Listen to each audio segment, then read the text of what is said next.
Olá, sejam muito bem-vindos. Hoje a gente vai fazer um mergulho em algo que, assim, à primeira vista pode parecer um pouco denso. É um capítulo só, um único capítulo de uma carta escrita há quase 2000 anos. E que capítulo, hein? Exato. Estamos falando do capítulo 2 da segunda carta de Paulo aos Coríntios. E para guiar a gente nessa exploração, eu tô aqui com uma pilha de bíblias de estudo, sabe? Elas são cheias de notas, comentários. É quase um mapa do tesouro para a gente entender o que está por trás do texto. É a nossa caixa de ferramentas de hoje. Perfeito. E a nossa missão aqui, eu acho, é bem clara. A gente vai tentar sentir a emoção humana que pulsa nessas linhas. E também a dinâmica, né? A dinâmica de uma comunidade que estava claramente em crise. Isso. E as metáforas que Paulo usa, que são, nossa, inacreditáveis. Metáforas sobre perdão, reconciliação e sobre o impacto profundo que uma mensagem pode ter. No fundo, é quase uma autópsia da liderança no meio de uma confusão, né? Uma bela confusão, aliás. Então vamos nessa. Para a gente começar, acho que a gente precisa entrar no clima da coisa. A relação do Paulo com a igreja de Corinto não era nada fácil. Não mesmo. Tava bem tensa. Muito tensa. Ele mesmo fala que escreveu uma carta para eles antes dessa. E o jeito que ele descreve já dá o tom. Ele diz que escreveu com muita tribulação e angústia de coração. E com muitas lágrimas. Exato, com muitas lágrimas. Isso não soa como um bilhetinho amigável, né? Definitivamente não. E as nossas fontes aqui, as notas de estudo, colocam isso num contexto ainda mais dramático. Os estudiosos chamam essa carta anterior de a Carta Severa. Carta Severa. É um nome forte. E ela não surgiu do nada, sabe? Ela foi a consequência do que o próprio Paulo chama de uma visita dolorosa que ele fez a Corinto. Parece que o estopim foi um incidente bem específico com uma pessoa da comunidade que bateu de frente com ele publicamente. Então teve um conflito pessoal ali no meio. Exato, criou uma crise de autoridade, um mal-estar geral. Peraí, mas tem uma coisa aqui que parece muito contraditória. Ele escreve essa carta super dura, cheia de angústia, de lágrimas, que claramente magoou as pessoas, e logo depois ele diz que fez tudo isso, e eu cito, para que conhecesseis o amor que abundantemente vos tenho. Como assim? Uma carta dura para provar que ama? É exatamente esse o paradoxo que nos força a parar e pensar. É contraintuitivo, né? Totalmente. Mas é aí que a gente começa a entender a lógica dele, pelo menos segundo as análises. A disciplina, nesse caso, não era vingança. Não era sobre humilhar ou destruir a pessoa que causou o problema. O objetivo era outro, então. O objetivo final era a restauração. A ideia era que a firmeza da comunidade levasse essa pessoa ao arrependimento. E ao fazer isso, a própria comunidade se curaria, reafirmaria seus valores. É quase uma cirurgia, né? Dolorosa, mas para salvar o corpo todo. Perfeito. Uma cirurgia dolorosa para salvar o corpo, não para amputar um membro. A dureza era o veículo do amor, não a negação dele. Entendi. É a lógica do amor que corrige. E pelo visto funcionou. O que me leva a uma virada na história que eu achei, nossa, impressionante. O texto diz que a pessoa foi de fato disciplinada pela maioria. Problema resolvido, certo? Poderia ser o fim da história. Poderia. Mas não é. Paulo muda o foco de um jeito que eu não esperava. É uma virada de 180 graus. É impressionante. Assim que ele sabe que a correção foi aplicada, a preocupação dele muda. Muda completamente. Ele para de falar em disciplina. E começa a implorar por perdão. E não é um pedido qualquer. É quase desesperado. Ele usa palavras fortes, né? Fortíssimas. Ele insiste que a comunidade deve agora perdoar-lhe e consolá-lo. Ele está com medo de outra coisa. E qual era o medo? O medo era que a correção fosse longe demais. O motivo que ele dá é muito psicológico, muito pastoral. Que é? Ele diz que eles precisam perdoar e consolar para que o indivíduo não seja consumido por demasiada tristeza. Uau! Consumido pela tristeza? Exato. As notas de estudo destacam isso como um alerta sobre o perigo do excesso de zelo, sabe? Existe um ponto em que a correção deixa de ser curativa e passa a ser destrutiva. O risco era de esmagar a pessoa, em vez de trazê-la de volta. Exatamente. Esmagar sobre o peso da vergonha, da culpa.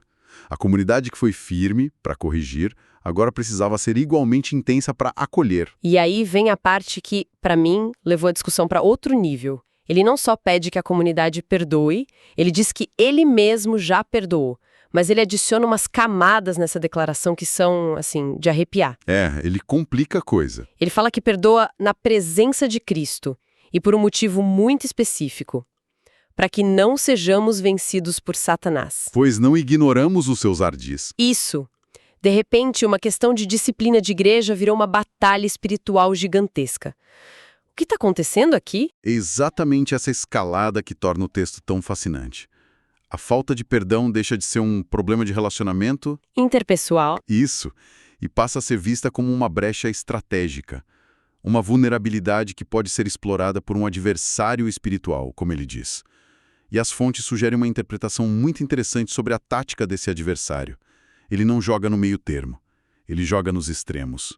Como assim, nos extremos? Ou ele incentiva a complacência, aquela atitude de deixa pra lá, não vamos criar caso, e aí o erro se enraiza. Ok, esse é um extremo. Ou, quando a comunidade finalmente reage, ele a empurra para o extremo oposto. Um rigorismo implacável, uma dureza que não sabe a hora de parar e que acaba levando a pessoa ao desespero, à alienação total. Entendi. Ou peca pela omissão ou pelo excesso. Exatamente. Nesse cenário, o perdão se torna mais do que um ato de bondade. Vira uma manobra de defesa estratégica. É como fechar uma porta que foi deixada aberta para o inimigo. Fico pensando nessa palavra ardis. Parece algo mais elaborado que simples truques. O texto original dá alguma pista sobre que tipo de planos são esses? Ótima pergunta. O termo grego usado aqui é noema. E uma das bíblias de estudo que a gente tem aqui explica que essa palavra não se refere a ações físicas. Mas a que, então? A pensamentos, propósitos, intenções. E isso é crucial. Mostra que o campo de batalha é a mente da comunidade. A mentalidade do grupo. Exato. O ataque, segundo essa visão, visa a mentalidade. Ele quer semear discórdia, amargura, um espírito inflexível e cruel. Portanto, o ato de perdoar é, essencialmente, um ato de guerra espiritual para proteger a cultura e os pensamentos da comunidade. Uau!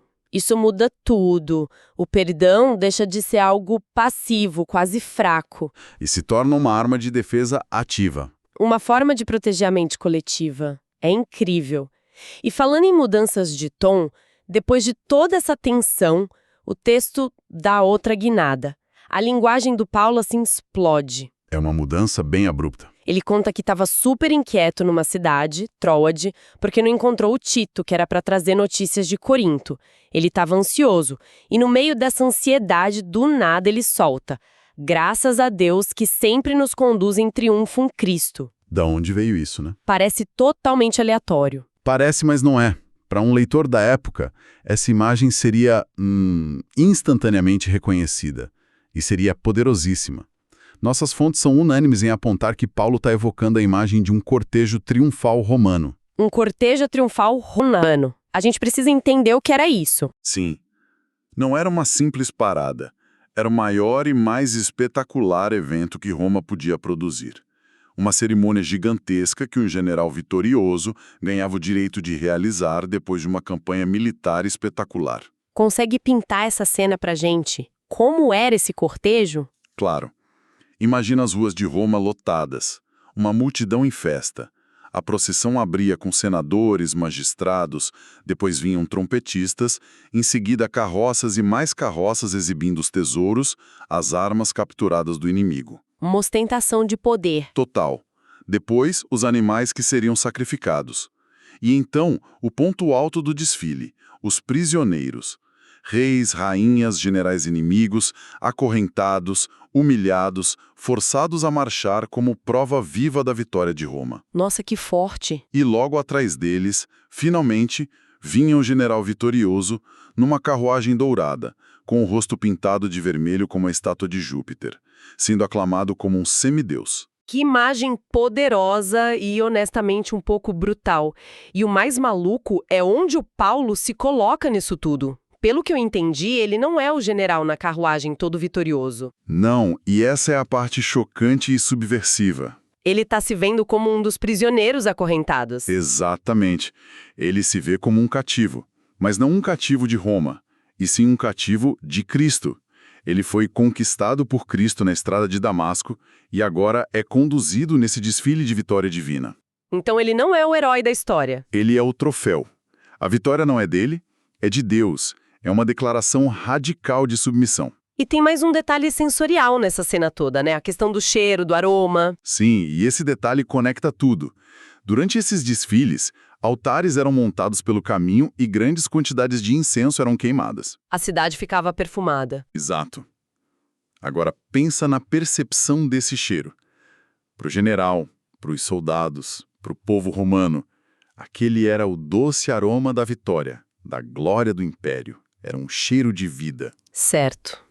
Mas, e para os prisioneiros que marchavam acorrentados, muitos a caminho da execução no fim do desfile? Ah, Para eles, aquele mesmo cheiro, aquela mesma fumaça, era o cheiro da derrota, da humilhação e da morte iminente. a mesma fragrância, dois significados opostos. Isso é genial e é exatamente aí que a metáfora dele aterrissa, não é? Exatamente, ele diz que ele e seus companheiros, ao pregarem o evangelho, são esse aroma de Cristo. E assim como o incenso no desfile, essa mensagem tem um efeito duplo. Para quem está sendo salvo, Para os que estão sendo salvos, que acolhe a mensagem, ela é percebida como um aroma de vida para a vida. É o cheiro da esperança, da salvação. mas para os outros, Para os outros, mas para aqueles que estão se perdendo, que a rejeitam, a mesmíssima mensagem se torna um aroma de morte para morte. O cheiro do julgamento, da condenação, a mensagem não muda. o que muda é quem a recebe. Exato. O poder não está só na emissão, mas principalmente na recepção. Isso é muito intenso. Quer dizer, ele está dizendo que a simples presença dele, a mensagem que ele carrega, tem consequências eternas, de vida ou morte, para quem ouve. Depois de se descrever assim, como esse cheiro de vida ou morte, é quase como se ele mesmo se assustasse. Com o peso da responsabilidade. Sim. A pergunta que ele faz logo em seguida, quem, porém, é capaz de fazer estas coisas, soa muito real, muito humana. É a pergunta do $1 milhão. Quem aguenta uma responsabilidade desse tamanho? E a resposta que ele constrói é a base de toda a teologia de ministério dele. A capacidade ou a suficiência, como algumas traduções colocam, não vem dele, Não é humana. de jeito nenhum. Ele imediatamente se coloca em oposição a outros pregadores da época que ele acusa de falsificar ou mercadejar a palavra de Deus. O que ele quer dizer com mercadejar a palavra, tipo vender a fé? As notas de estudo sugerem que a imagem é a de um dono de taverna desonesto que diluía o vinho com água para aumentar o lucro. Ah, entendi. Adulterar o produto. Isso. A acusação é que esses outros pregadores estavam diluindo a mensagem, talvez para torná-la mais palatável, mais popular, ou para tirar algum proveito pessoal, seja financeiro ou de status. Eles estavam adaptando a mensagem para agradar o público. Exato. E Paulo diz, nós não somos assim. A confiança dele não está na sua própria retórica ou na sua capacidade de marketing. Ele afirma que a qualificação dele, a suficiência, vem de um único lugar, de Deus. É uma dependência total. Radical. Os comentários ligam isso a outras partes da carta, onde ele diz, a nossa suficiência vem de Deus.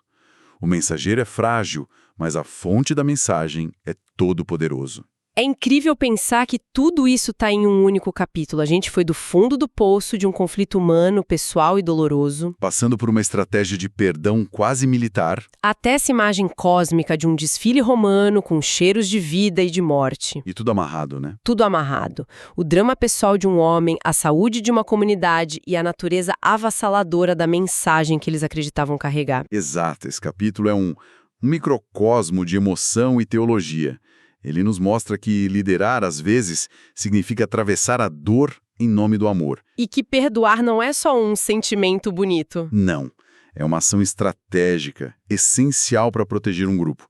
E por fim, que a nossa vida e a nossa mensagem não são neutras. Elas têm um impacto, um aroma, E que pode ser percebido de maneiras radicalmente diferentes. provocando reações de atração ou de repulsa, de vida ou de morte. E isso me deixou com um pensamento que não sai da minha cabeça. A ideia de que uma mensagem ou até a vida de uma pessoa pode ser um aroma com efeitos tão opostos dependendo de quem recebe. Isso é muito forte. É muito forte. E me fez pensar se as nossas vidas, nossas palavras, nossas ações emitem um aroma por onde a gente passa. Que tipo de fragrância a gente está espalhando? Nos nossos ambientes, no trabalho, em casa, com os amigos. E, talvez mais importante, como será que essa fragrância está sendo percebida pelas diferentes pessoas ao nosso redor? É uma bela reflexão. É algo para se refletir.